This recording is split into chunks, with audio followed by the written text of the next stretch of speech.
Welcome into another edition of BBN Live here at UKathletics.com, presented by ECoach. And we're going to have some fun reminiscing today about the Rich Brooks era. Coach Brooks joins us along with three of his star players that helped key this resurgence for Kentucky football back in the 2006, starting there with that bowl run. That would be Wesley, Woodyard, Jacob, Tamme, and Keenan, Burton. Gentlemen, hello, everybody. How you doing? How you doing, Tom? Let's start with Coach Brooks, and we keep up with you on Twitter. The BBN does. So where do the tomatoes stand? How's the fishing? How's the golf? Are you getting to play at all? Well, my golf game ended early. I had a little accident. Broke my collarbone, and so I had a little plate put in it. So I haven't been able to play golf. It's still a little cold. I haven't planted the tomatoes yet, but they're getting close. It's getting close. What do you remember about this group of guys, three of whom are with us from those years that got a tough situation put on a wonderful path? Well, I think all of these guys do remember that when we came in there, and Jacob and Keenan were in the first recruiting class, Wesley was in the next recruiting class, and things were not great in Kentucky football because we had 61 scholarship players when I got there because of the probation that had preceded me. And we had a lot of work to do. We had to get some speed and some athletic ability and kind of change what was happening there and get more talented. And these guys did it, and thank God they stuck with me, and everybody stuck with the program. And in 06, it flipped around, and obviously in 07 was a big year as well. Let's reminisce a little bit, guys, about that 06 turnaround that got it started. I'll begin with you, Keenan. You guys had that loss to LSU. I think it was 49-0, and had a couple of weeks before you went down to Starkville to play Mississippi State. And it was kind of looking bleak there in the middle of the 06 season, Coach Brooks' fourth year.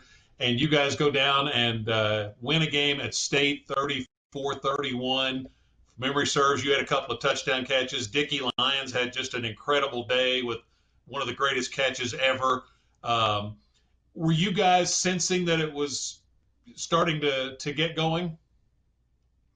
I think so. I think that we had prepared for it, and we really wanted it to happen. And I think losing to LSU was the best thing that could have happened to us in the form that we lost, because it kind of woke us up a little bit. And I think from then on, we were ready to win.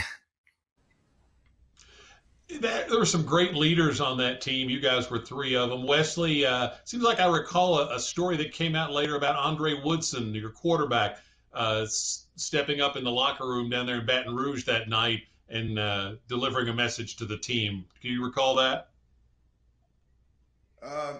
A little bit, but I think the most important thing about Dre is that he was able to challenge everybody in the locker room, from the freshmen to the seniors to everybody being on the same page, because we were playing in that game versus LSU, and we knew that we wanted to be LSU. We wanted to be that top team that was everybody feared playing against, and we knew we had a lot of talent on our team.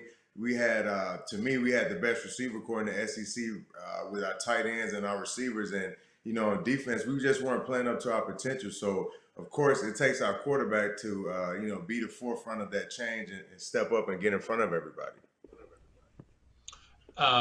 Jacob, I'll give the next question to you. Leading into that Mississippi State game, you guys will all remember this. There were those Monday news conferences, and in those days, before the coach did his media session, they would bring a few players in. And that week of the Mississippi State game, coming off that loss at LSU, Dickie Lyons is one of the guys they bring in, Dickie Lyons Jr. and he talks about beating Mississippi State as badly as LSU had just beaten you guys. And we'll get Coach Brooks's reflections on that here in a minute, but it didn't go well initially for Dickey, but Jacob, you guys kind of rallied around him, right? Well, not. I didn't rally too close to him when Coach Brooks was there. I didn't want to get killed. But hey, when you brought up Dickey's catch in that game, I was hoping we could bring up some of the precursors to that. You know, Dickey Nostradamus lion, and then Coach Brooks' reaction to Dickey's future seeing skills, and that was such a. That really was, I think looking back on, though, after we got Andre's leadership in that moment after the LSU game, and then Dickey kind of having the chutzpah like Dickey has to say, hey, we're going to go do this. While it might not have suited Coach at the time very well, we did go down there and do it. And Dickey did too. And personally and as a team. So it was a very fun. It's funny to look back on that, but it was a big win for us. Coach Brooks, I know there were some things what Jacob wants to say is he didn't want to get too close to Dickey because he was going to have to do about 200 yards of rolls. That was like Coach Brooks every week. Dickey was doing some rolls. I remember seeing those after a hard practice. And the thing of it is, you guys, Wesley, stayed out there with him. That was part of that team coming together. Yeah, man. I think that was special, man. It takes a great head coach to hold everybody accountable. That was one thing about Coach Brooks. I remember a moment walking down the hallway where he challenged me. I think we had just finished playing Eastern Kentucky and Kent State, and to me, I had two of the worst games of my career. And he came to me face to face in the hall, and he was like, "Where's that Wesley Woodyard from your junior year? Where's that one at?" I'm like, "Coach, I'm not gonna show up versus these weak teams." And he looked at me like, "No, don't ever say anything like that again. Like, you get your stuff together, or you're not gonna be playing." And I was like, "Whoa!" Coming from a guy that was all SEC to possibly hearing my coach say, "Hey, I will bench you if you don't act right or straighten up and make plays." And I'm like, man. Just to be challenged, and Coach Brooks didn't care if you were a starter or you were a pit stand. You were going to get the same coaching and the same love unless you were a punter. Wow. Yeah, too bad we don't have Mass Day on here. Coach Brooks, there were some fans, Coach Brooks, that thought maybe you were not really upset about what Dickey said and that you were just using it as a way to get on the team, but you were genuinely upset, right? Well, yeah, I'm an old school guy. I was, and still. You don't give the other team bulletin board material to motivate them. I like the attitude. I like Dickey's bravado. I just didn't like it being publicly stated so that Mississippi State could use it as motivation. And I can remember Dickey got me in shape that week too, because I ran after all of the other conditioning. I would run stop and goes with him going around the practice fields, and that's when all the rest of the team stayed out there, and they kept yelling, "Don't let him break you, Dickey! Don't let him break." And he didn't. So. But I think it brought the team together, and certainly we talk about the great catch Dickey had in that game, but Wesley remembers too, our defense played their fannies off in that game and kept us in position to win it. Just an incredible run, because we were talking about where you guys were in the middle of October after that LSU game. And 3 weeks later, first Saturday in November of 2006, Georgia comes in, big favorite, and you guys take down Georgia. And I think, if this is right, it was the second time since the 50s that the fans had rushed the field at Commonwealth Stadium and went for the goalposts after you guys beat Georgia. Coach Brooks, what do you remember about that day? Well, that was set up by the Mississippi State win, we knew after LSU had crushed us, I knew we had a really, really good football team. And I was embarrassed about how we had played. There's no way that LSU should have beaten us as badly as they did. It should have been a contest. We should have had a chance to win. And if we got beat, it should have been close. And I think we toughened up a little bit on offense after that. We ran the ball better. We got into a little more play action pass, and leadership stepped up. The three guys that we're talking with right here, I'd go to war with them any day, anytime, anywhere. And we had others that were also maturing as leaders. So it was a really important game to beat Georgia, because Kentucky hadn't done that very often against Georgia. So for us to do that, all of a sudden, the things that we'd been preaching for 4 years, I think, started to come to fruition, and players really jumped on board. And the quarterback, Wesley, was a guy that's still playing in the league. It was Matthew Stafford as a freshman, if memory serves. That's correct. Oh, yeah, man. I talk to Matt, man, every chance.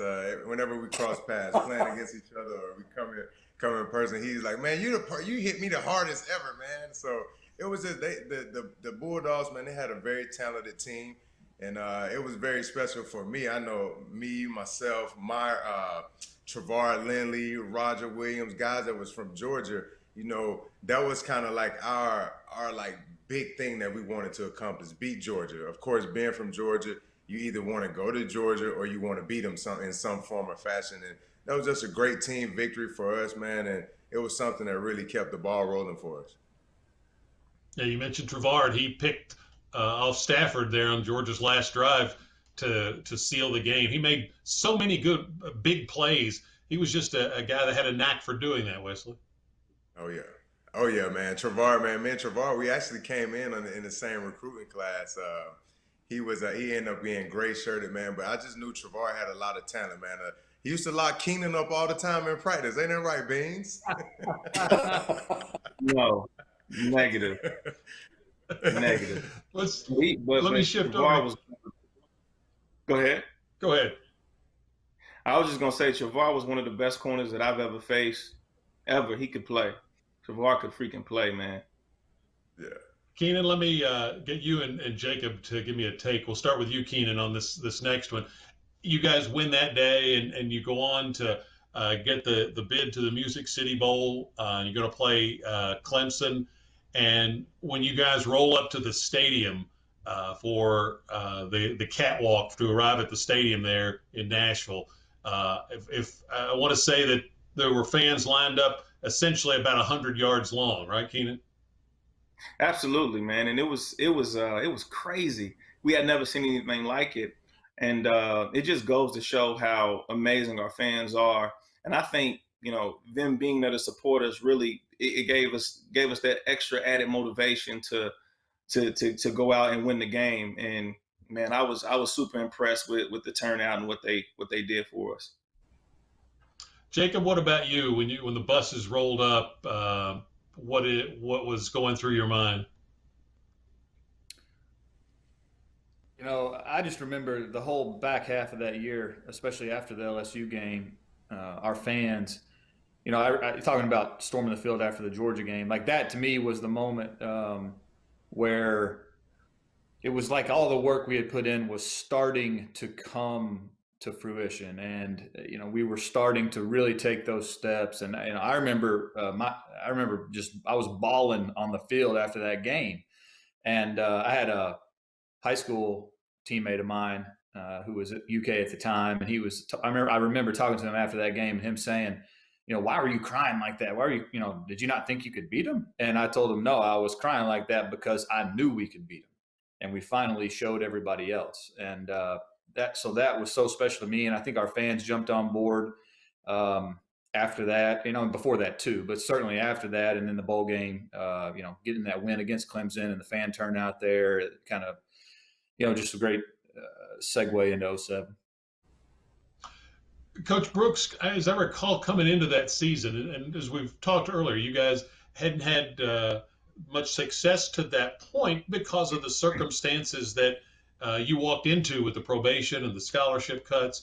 And nobody was expecting anything like that to happen in 2006. But I remember the way you talked was different from previous years. And you were talking up what you thought you had more so than you did before. And I think a lot of people wrote that off as, as coach speak. Coaches will do those kinds of things. But you hadn't talked that up before. So in retrospect, you knew what you had, right?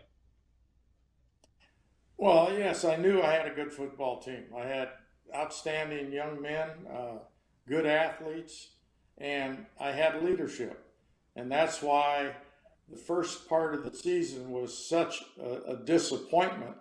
And it became a situation where I knew we had something and we had to do it quick or it was all going to be over. And these guys sitting here talking with me right now are probably a reason I wasn't fired after that LSU game, because as you know, there was a lot of talk going on, ditch rich t-shirts and bumper stickers, and it didn't end after we beat Mississippi State, but it did settle down quite a bit after we beat Georgia the next week. Thank you guys, and thank you again.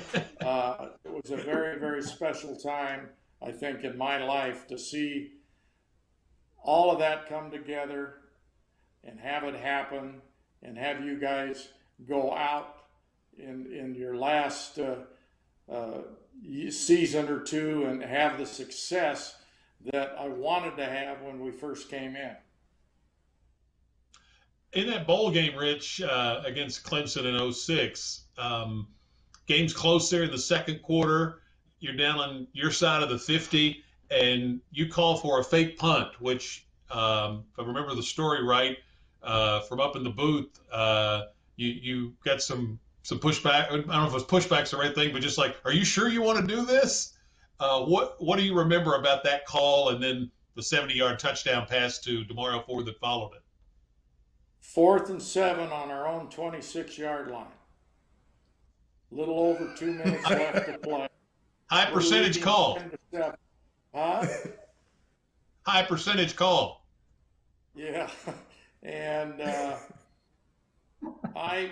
they had partially blocked the punt before. They were coming with a rush, and I felt that our fake punt that we had up that week would work. So I had to, and Clemson had called timeout to conserve the time on the clock so they could score before the half. I knew they'd be coming after it.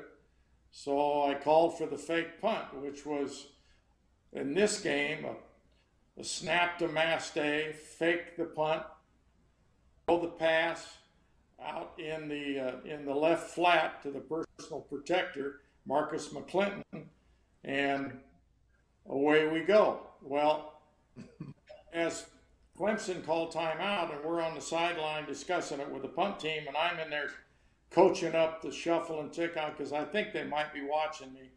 I don't think they think I'm going to run a fake punt, but I'm coaching the technique of protecting and getting out and releasing and covering.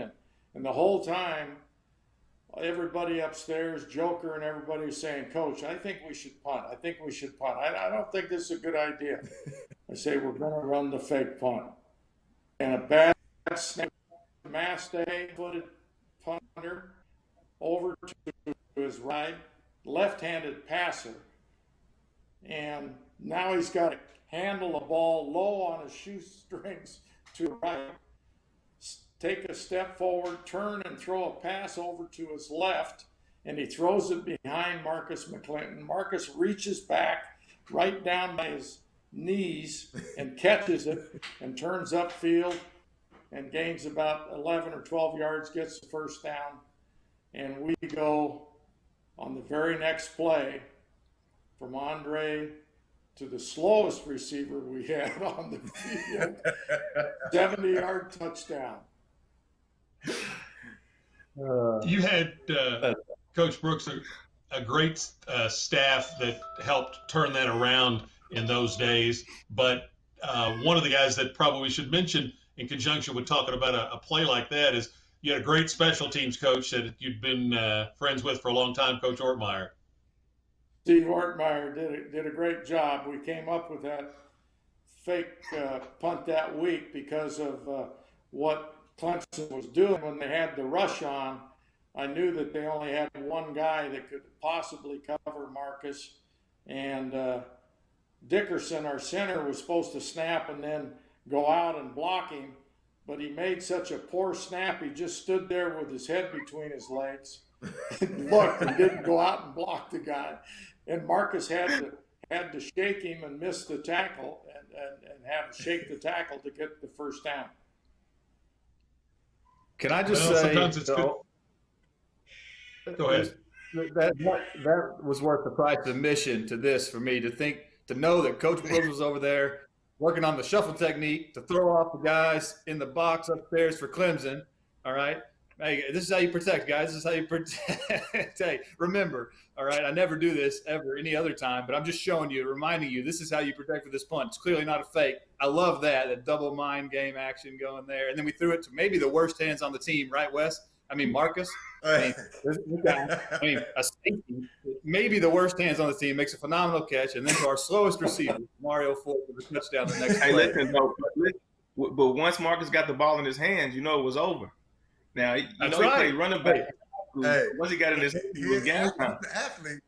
But what Coach Bush will tell y'all is the reason why myself and Marcus and Braxton didn't play receiver and tight ends, because y'all two ran us out of the room. We couldn't get on the field with behind Keenan and Jacob. No way.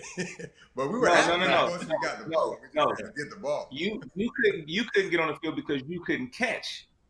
It's two tough. You could play receiver. You couldn't catch. Stop it. Coach Brooks, did you not tell me on my recruiting visit that we need players like you to come and help change this program around? So that meant I could play any and every position. I did, but certainly not at receiver.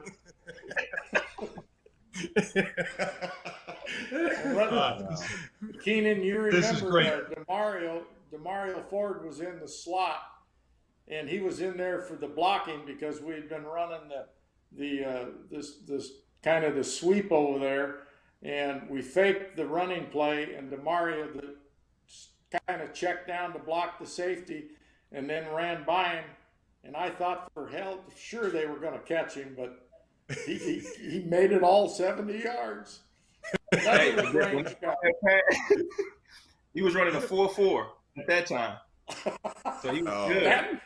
On that route, he did run a 4.4.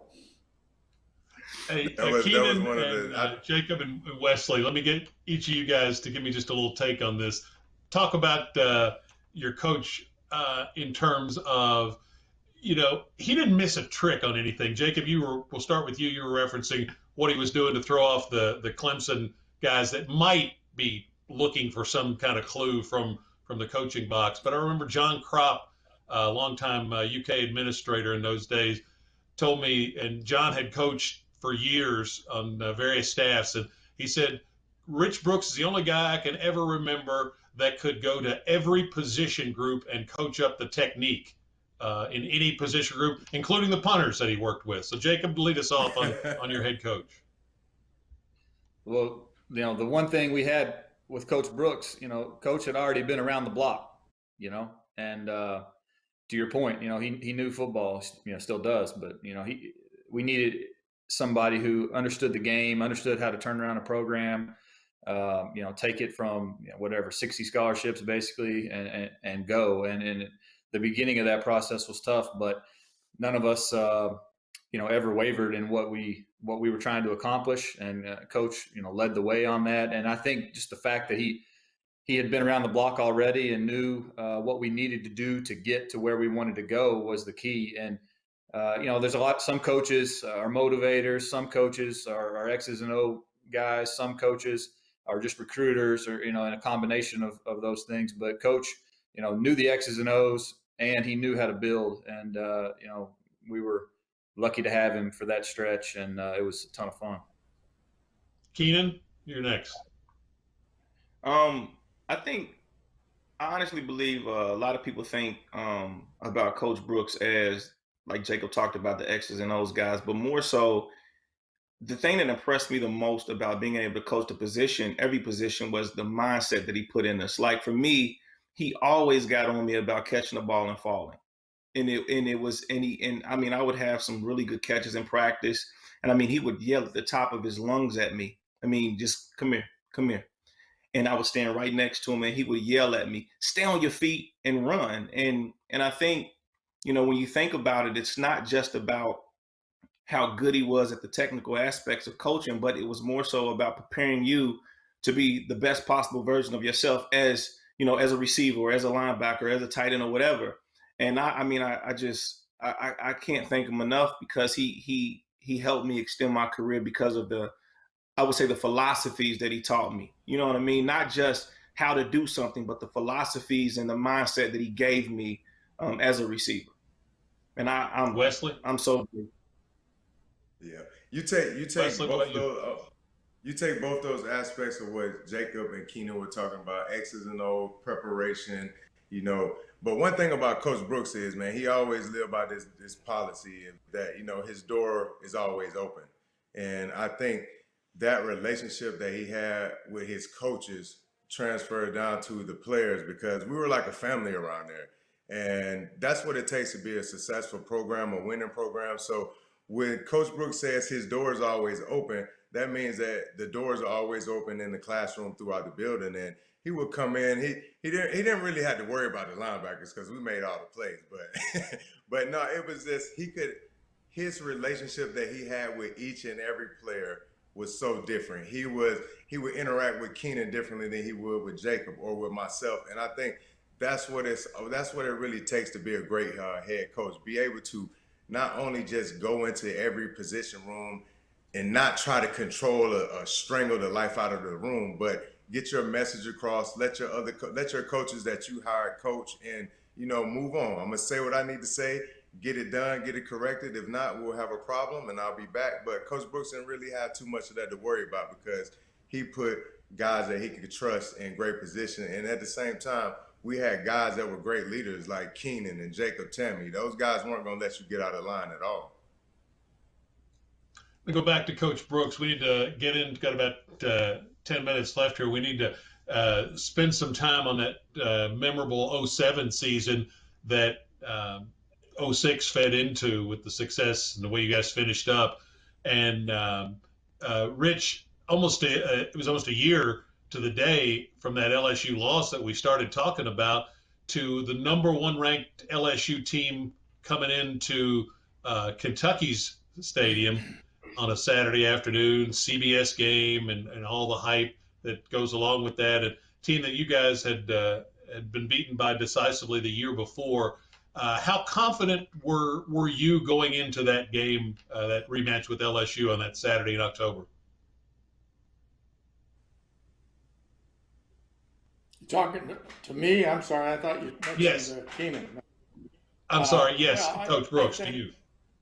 We had a really good football team. We had shown it the year before.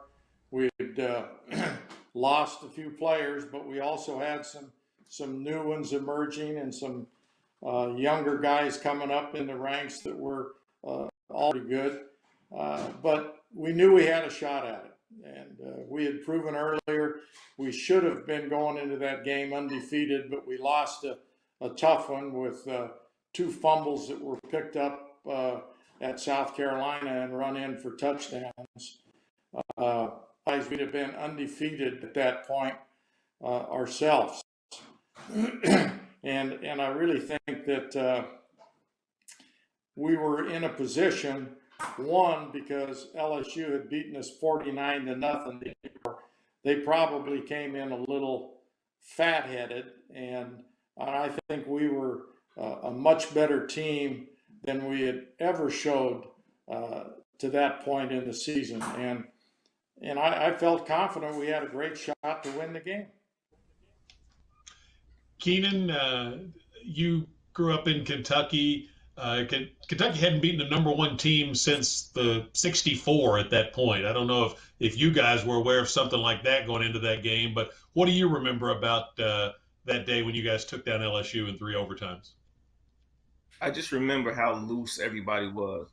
I remember how loose everybody was, how excited we were to actually play. I mean, I'm like Kobe Bryant. I'm like uptight before games. But I could just remember how Stevie and Dickie and Dre and everybody was just so loose. And I think the mindset was, no, y'all got to come here and see us now. You know, it's not the other way around. Like, we are not just a good football team; we're a great football team at that point. So y'all got to come and see us. And you know, we showed it, man, and we played hard. We did everything we needed to do to win. And a lot of times Kentucky doesn't win that game. You know, we don't win those games. And you know, we knew that this was our day. This was our time. You know, Jacob, we'll go to you next. Keenan said, you know, Kentucky didn't, you know, had a rep where it didn't win those kinds of games, and but you guys were the group that really changed that to where they started putting in the game notes a year or two after that about how many comebacks Kentucky had, and again, that hadn't happened before you guys came along to have that occur on such a regular basis. What enabled those teams in that time period to find the way to win games like that? Well, it was a mindset. It was the foundation that had been laid by those guys even in the years before '06 and '07. You know, off the top of my head, I think of guys like Tommy Cook, like Jared Parker, like golly, there's so many different guys. But like, I was in the room with those guys as a receiver at that time. But like, the foundation had already been started being laid well before we got to '06 and '07. And then we've talked about '06. Going into '07, the mindset had changed in the fact that, you know, I remember distinctly walking into the media room before that Louisville game. Of course, Louisville was ranked. We hadn't beat them in a while. They were ranked top 10, I think, number 9 going into that game. And a media member who will remain nameless, it was not Tom Leach, was walking with me and said, "Hey, man, do y'all think you really got a shot in this?" as we were walking in. And I just remember thinking, man, that's so disrespectful. I don't even know what to say to you right now, but get out of my face, you know, because we had already changed the mindset. We had finished '06 the right way. We knew what we had as a team and how good of an opportunity we had. And of course, we won some great games that year, Louisville, and you look at LSU. And I mean, when I look back on it, shoot, I wish we would have been better. You know, that South Carolina game was a heartbreaker. Tennessee game was a heartbreaker. Don't have to go into all that. But I look back on that year and I remember the great wins. I remember the effort, like even the Tennessee game back on and think like it was such a heartbreaker, but I look back really proud on the way we played and like just the everything we achieved that year. Wesley, your reflections on that LSU win or just that season? Going into the LSU game, I really remember that previous year, us getting beat 49-0, and something that really stuck in my head was that '02 game, that Bluegrass Miracle, and I just wanted to rewrite the histories. I know that was motivation for me, motivation for some of my teammates as well. Like, that's the last picture of our fans, the world will get to see of LSU coming into Commonwealth Stadium and beating them on that last play. We want to change that, and that was something that just stuck out to me. Like, man, these guys beat us real bad that previous year.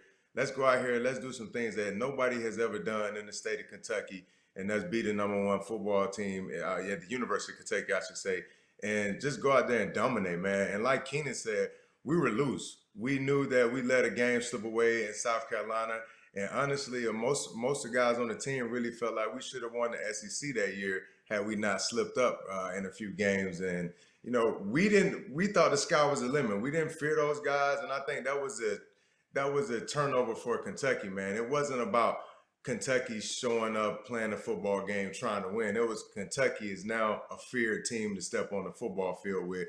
And when you get guys that's getting on fire like Jacob, Stevie, Keenan, and Dickie, and then to me that last play when Braxton makes the tackle, man, to win the game, that was just great, man, to see my high school teammate get a chance to go out there and ball and just the fans storming the field. That was just what it's all about. I think it's going to happen. Yeah, that's that the picture. JT. That picture is on the back of the wall here in this office too. I still get That's chills thinking about that play. that was I remember talking to Tony Barnhart, the longtime college football writer, in the years that followed, and asking the question, do you think Kentucky is going to be able to win an SEC championship one of these days? And he said the reason that he thought it was possible is because of that 07 season. And he said, I came to Lexington, Kentucky for games like that LSU game and the Florida game when game day came to town. And Kentucky was good enough to win it that year. So if it could happen then, it can happen at some point. And that's certainly a tribute to you guys. Tony Neely sent me a note. The season ended with, of course, you guys winning the Music City Bowl again over Florida State. The three guys we had with us, Wesley was the leading tackler in both of those Music City Bowl games. Jacob caught TD passes in both of them, and Keenan caught 12 total passes in the two games. Let me just go around the room. We'll start with you, Coach Brooks. If there's one word that would describe those teams that got Kentucky football's fortunes turned around, what would it be to you? First, I want to say that Keenan played hurt at the last Music City Bowl. He had a bad knee, and he played through it. It came back again when he was in the NFL, and if he'd have been healthy, he would have had a long career like the other two guys we're sitting here talking to, and he would have been probably a 10-year guy in the NFL and been one of the all-time receivers. So I'm sorry about Keenan having that injury. And Jacob and Wesley have had great successes in the NFL. And those guys right here, and along with a bunch of others we've talked about already, were the reason we were able to turn this thing around and to beat a number one LSU, to be in a position to have a chance against the teams that had beaten up on us so badly in over the years. And I think leadership and talent that we had on our team, we had players. These guys were players. And I think, Wesley, that Braxton had the hit of his life after he got up from making that fourth down tackle when you tackled him and knocked him back down. Yes, that's right. Hardest hit of the game. Wesley, what about your, is there a word that describes those teams to you?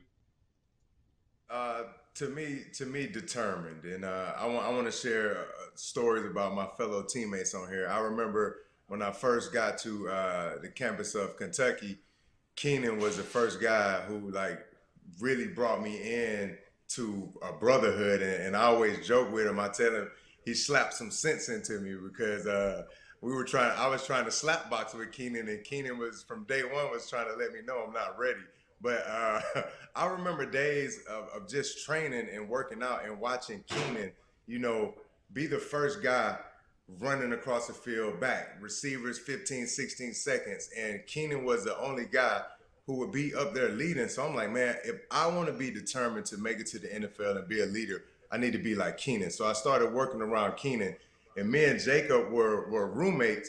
And to see just the competitiveness, the determined to put on for the state of Kentucky, I really think nobody loved the University of Kentucky like Jacob Tamme, man. It's just pure pride that came off. And I'm like, man, so I want to put the work ethic, the determination of Keenan, and mix that with the passion and pride that Jacob had. And I think one day I'll become a great Kentucky Wildcat. And I really tip my hat off to those two guys for sharing that state love of Kentucky inside of our locker room. So it was definitely determination. Jacob, what about you?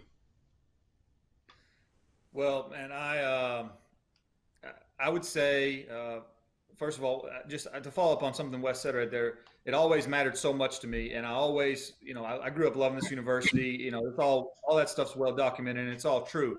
But it was so special to me that we had these guys, from other Kentucky kids like Keenan, like Andre, like Keenan. Back in the day, Keenan stole my scholarship, man. But at the very beginning, we've come a long way. Man. Hey, all that story. I mean, it's incredible how things worked out, right? Like I only got to come because of Coach Brooks, and like the whole thing is just crazy. But once we got it started, it mattered. It was so cool to me that we had guys like Wesley, who I really felt like they cared like I cared. Like that, you didn't always get that. And we had a bunch of guys that cared just like I cared. And that was so special to me. So, but if I had to pick one word, I would probably say mindset. I think that's what we really changed. I think we really changed the mindset. You put everything together. Keenan? It was mindset. Keenan, what about you?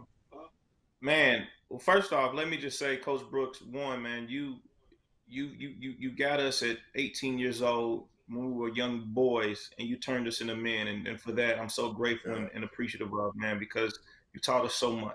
I just wanted to make sure that I said that. And then on the flip, Wes, man, I'm so proud of you for what you've accomplished and what you've done, and the father and the husband that you are. You inspire me, and I admire that about you. And Jacob, man, dude, probably the best hands of anybody that I've ever seen, NFL, college. You dude are just an amazing individual, bro. And I'm so proud of you and your family, and your wife is beautiful. I don't know how you got it, but congratulations. But I would say, I say that to say love. That's my word, love. I think the reason why we were able to do what we did together was because we truly loved each other. To go through what we went through with Coach Brooks and for Coach Brooks, and then also to stick in there and stay when nobody else believed in us, nobody else wanted us to do it, is because we loved each other and we loved what the Kentucky across our chest represented. It wasn't about the last name a lot of the times. It was really about the name across our chest, and it meant something. And we adored the University of Kentucky, and we still do. So I think that's the word that I would use. Well, that's a good note to close it out on. Thank you guys for doing this, and I would say that a lot of the success Kentucky is having now and to come, you guys and your teammates and the other coaches, all the people that aren't on this with us, that you four are representing, can know that you had laid some of that foundation. How's that? Oh yeah. Guys, I appreciate you taking the time to do this. It's a great break for fans in these crazy times. You and your families all stay safe. All right, y'all stay safe too. On U of K. Tom, thank you. Enjoyed it. Rich Brooks, Keenan, Burton, Jacob, Tamme, Wesley, Woodyard on this edition of BBN Live, presented by ECoach. I know you guys have enjoyed it. Stay tuned for more.